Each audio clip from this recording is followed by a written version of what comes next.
ஜவஹர்லால் நேருவின் பிறந்த நாளைத்தான் நாம் குழந்தைகள் தினமாக கொண்டாடுறோம். இது எல்லாருக்கும் தெரிஞ்ச விஷயம். குழந்தைகளை எதை வச்சும் இல்லை, அன்பை வச்சு மட்டும்தான் கட்டுப்படுத்தி ஆக்கப்பூர்வமா செயல்படுத்த முடியும்னு நம்பியவர் சாச்சா நேரு.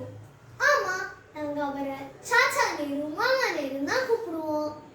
சாச்சா நேரு உயிரோட இருந்தப்ப கொடுத்த பேட்டி Nehru in his own words என்ற தலைப்பு கொண்ட ஒரு புத்தகமா வெளியாச்சு.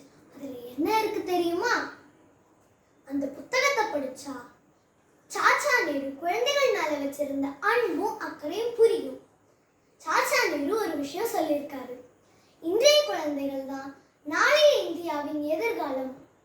அதுவும் அவங்கள வளர்க்குற விதம் தான் நாளைய இந்தியாவின் எதிர்காலத்தை நிர்ணயிக்கும்னு சொல்லியிருக்காரு. சோ குழந்தைகள் மேல சாச்சா நேரு வச்சிருந்த அன்பை நினைவு கூறும் விதமா அவர் பிறந்த நாளான நவம்பர் 14ஆம் தேதிய குழந்தைகள் தினமா ஒவ்வொரு வருஷமும் கொண்டாடுறோம். அத எந்த வருஷத்துல இருந்து கொண்டாடுறோம் தெரியுமா? 1964 சாச்சா நேரு மறைந்தார்.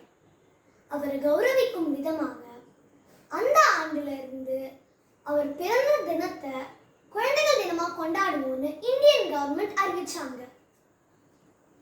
இத்தினமானது குழந்தைகளின் நலன், கல்வி, உரிமை